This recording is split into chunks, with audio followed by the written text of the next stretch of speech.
sitting there while I'm like trying to film. Just film. Just film. No, because I feel like you'd just be watching me. Okay, you can't be doing that in the background. That's one thing you can't be doing. Go. I was about to, and you decided to belch. As usual. No farts, no burps.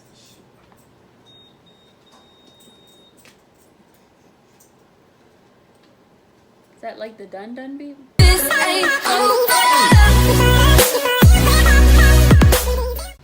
Hey guys, it's me, Chloe. If you are new to my channel, hi, I'm Chloe. I have 2 boys. I have an amazing boyfriend, I have a really cute dog, and I post just about everything on my channel.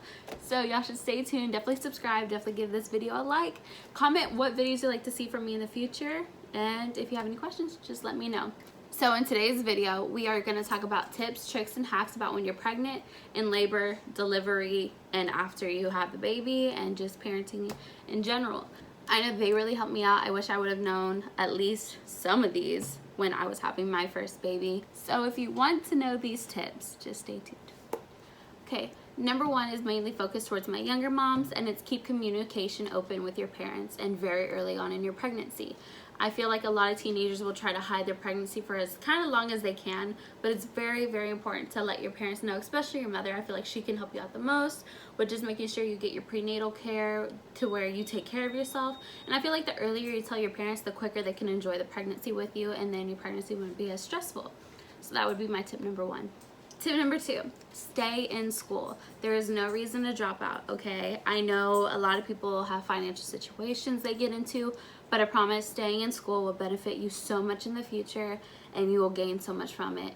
You need a high school diploma to do a lot of stuff, and I feel like you should just stick it out, try to write it out. I know there's a lot of schools. I went to an alternative school.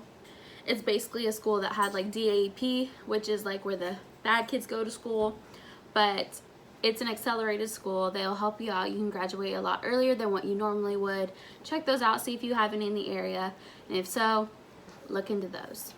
Tip number 3, you might have to change your skincare when you become pregnant or after your pregnancy. I've noticed with both of my boys, especially this baby right now, my skin has been super, super sensitive to just my normal products. And I usually have pretty fair skin. Like my skin's got pretty good durability, okay? It can take just about anything. Me sleeping in makeup, me sweating all day, and it doesn't break out, it doesn't do nothing. But with this baby, I feel like I can't keep my skin under control for anything, and so you might have to look into some new creams, some new serums, maybe a new makeup brand.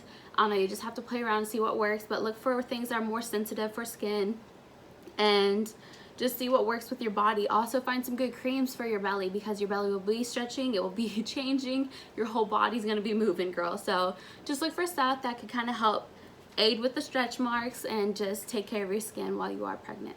Tip number 4, prepare for anything. And when I say prepare for anything, I mean more towards birth-wise, because that's just the tip I would give in my situation. For my first baby, I had an emergency C-section, and I was completely blindsided by this because it happened at 10 centimeters. I'll link a card to that video if you want to see kind of why I had to. But I was very educated in C-sections before I had gone into there, because I had done some research, I got knowledge about it, and I think you should do that as well. Yes, you don't want to like prepare for the worst case scenario, but you want to be as well like informed as you can if it were something to happen. Number 5, I swear by these, and I will tell every mother to always get one. It is a birthing ball. It's basically just a yoga ball you can get from Walmart for a few dollars, but especially in the later, like 3rd trimester of your pregnancy, I swear this will be your lifesaver, and you'll probably be living on it most of your time. So you can use it while you're eating, while you're having heartburn, when you're having pelvic pain. I promise you, doing the exercises on your ball and just sitting there will ease your comfort, ease your back. I promise you it will help you in the long run. And you can also take it with you when you're in labor, and it will help move the baby down where he needs to be and just help speed along that process.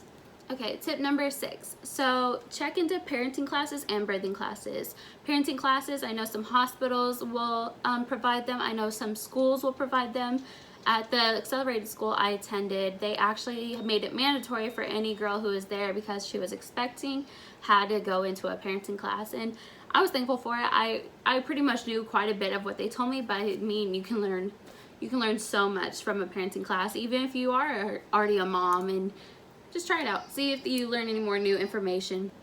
And birthing classes, I have not yet attended. I am on my third baby and I have not yet attended a birthing class, but I do have a video coming up in the future of me and my man doing a birthing class at home because coronavirus. So y'all should stay tuned and watch that because that'll probably be pretty dang interesting. Number 7, a support system is vital whether you're pregnant, in labor, or after the pregnancy.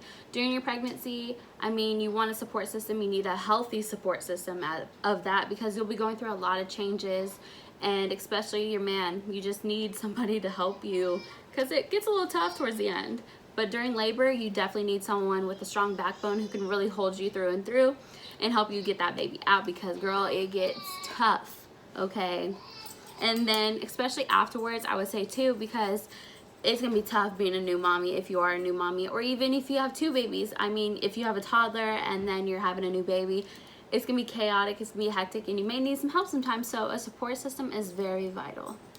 Number 8, a birthing mirror. Sorry if y'all can hear my family in the background. We're trying to lay down our 2-year-old.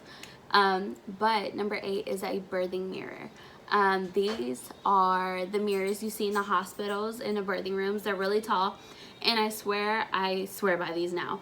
Especially if you're having a natural labor or if you're just having a vaginal labor, ask for a birthing mirror because when you are in the process of pushing and you're kind of towards those last few pushes, looking in this mirror and watching your baby come out is like the biggest second win you could possibly get.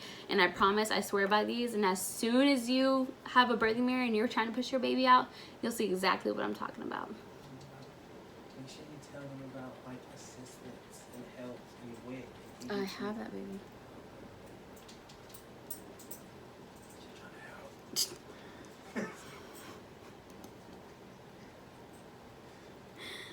I hate you.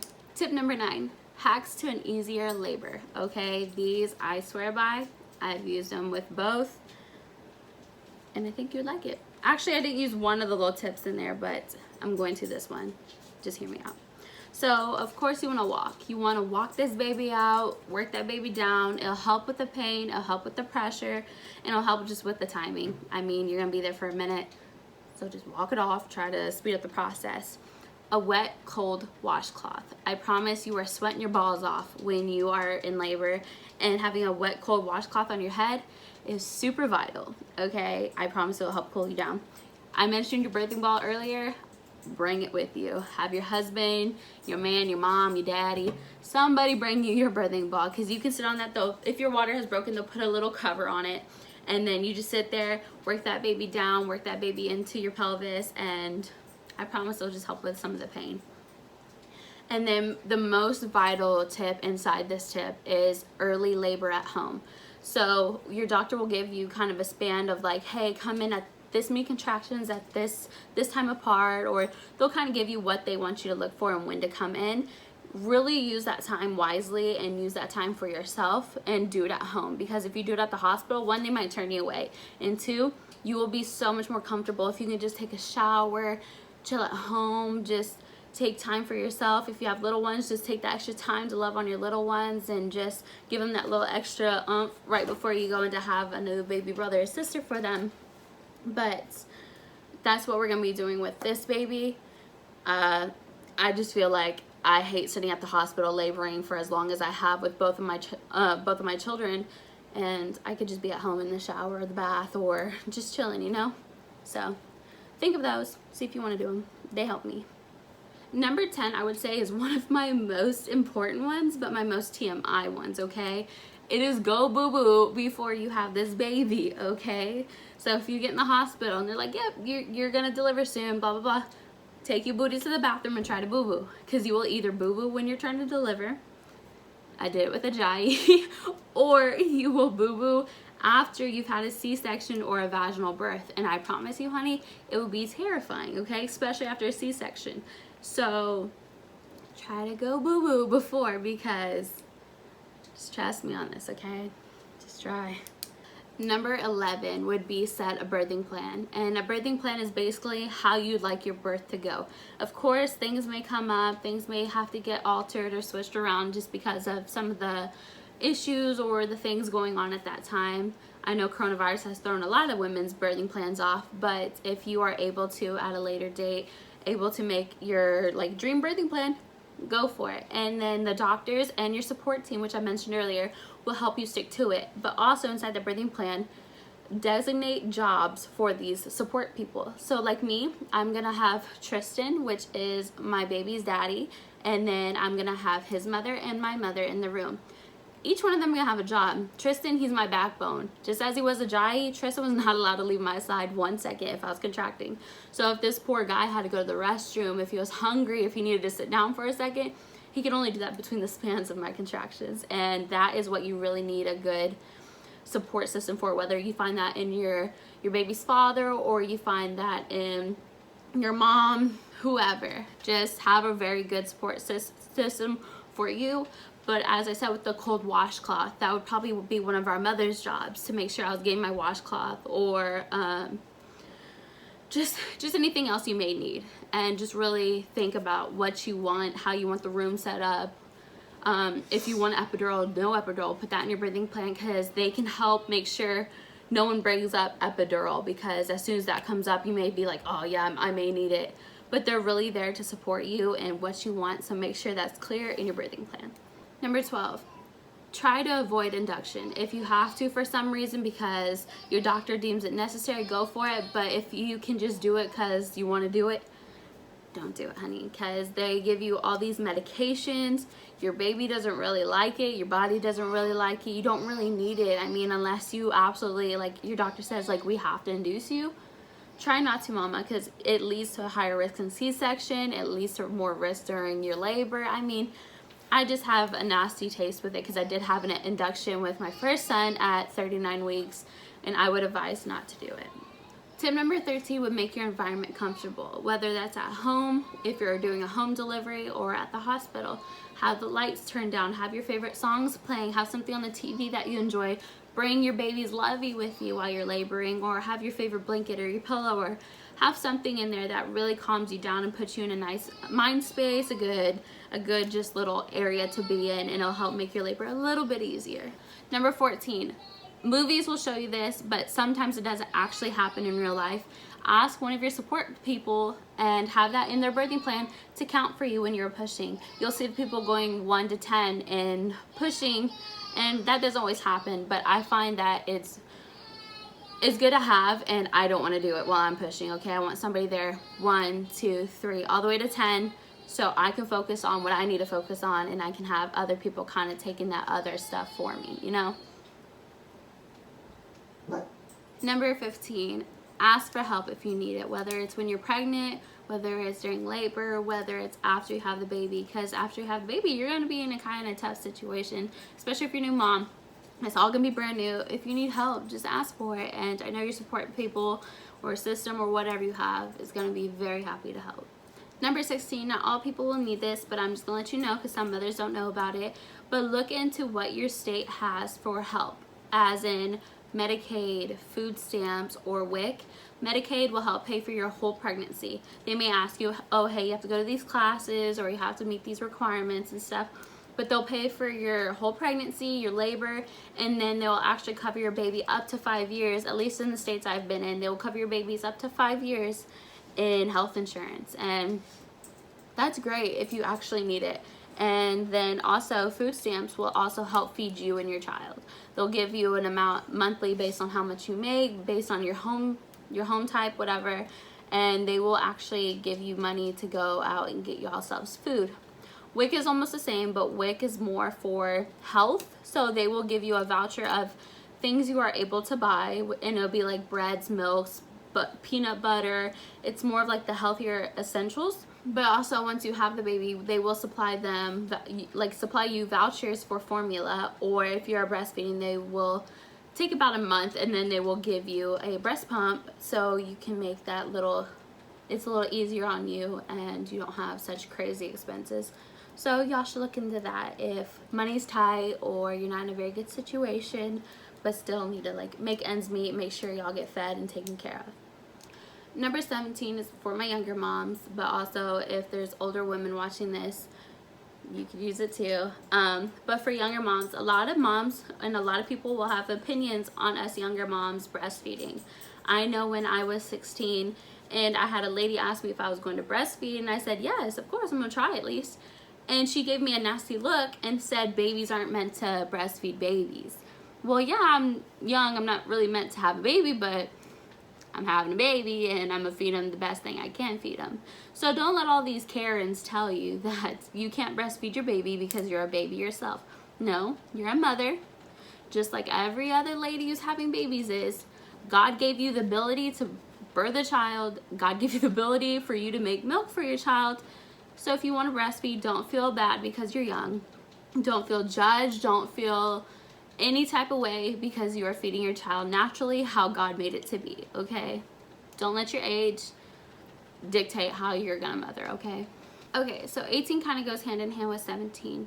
You are just as good as a parent as any other parent, okay? So don't let Karen say just because you're 16, you're probably not gonna mom correctly, you're not gonna know what you're doing. No, we're all created to be able to be mothers, okay? So you're just as good as a mother as 45-year-old mom who just had her baby too.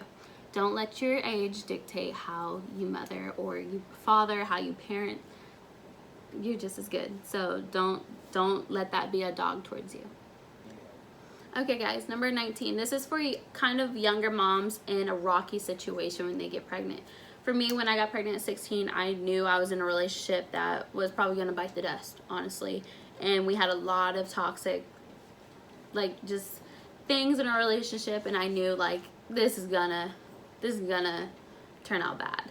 So what I'm gonna say with that is keep up with all of your expenses. Keep up with what the dad gives you, what the dad pays, what you pay, and all that jazz, whether it's baby food, clothing, furniture, doctor's appointments, medicines. Keep up with it because it could help you in court, and eventually, I'm just letting you know, and I'm just telling you by experience, okay? Keep up with it because I know they will, because some people do some shady shit behind your back. So that's just some advice. Tip number 20. A lot of people have a lot of things to say when it comes to you holding your baby too much or giving your baby too much attention. They won't learn how to walk. They won't learn how to fend for themselves. And the baby's only like 2 months old.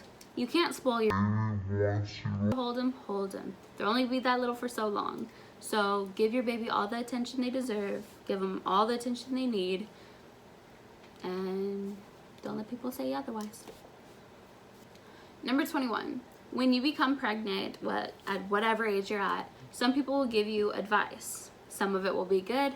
Some of it will be like, wow, you're really dumb. Okay? So when you hear advice, listen to it. Actually, like, give them a second to say what they're gonna say, but filter through your head what's good advice, what's bad advice.